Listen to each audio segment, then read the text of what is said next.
ہوئی تھی. کس کا لشکر کمزور ہے یہ تو جان لے گا.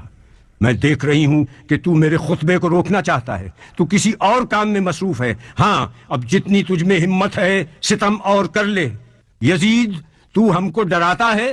اس کی قسم جس نے ہمارے گھرانے میں نبوت دی، اس کی قسم جس نے ہم کو کتاب سے سرفراز کیا، تو ہمارے مقصد کو پا نہ سکا. اب تو ہمارے ذکر کو قیامت تک نہ مٹا سکے گا.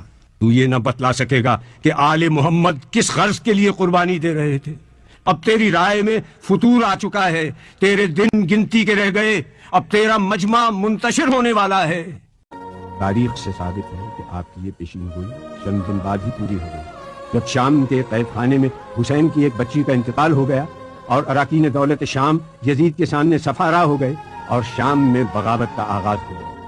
میں دعا کرتی ہوں اللہ سے کہ جس نے ہم کو سعادت و شہادت عطا کی، اسی طرح سے ہم کو وراثت ارضی نصیب ہو، اسی طرح سے ہم کو خلافت ارضی بھی ملے اور اسی طرح سے ہم اس کی بندگی میں کامیاب رہیں.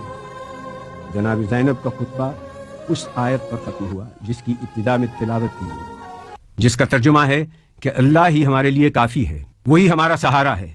سلام ہو خدا کی راہ میں جہاد کرنے والی پر، دین کے سب سے بڑے پیشوا کی سیادت ماں بیٹی پر،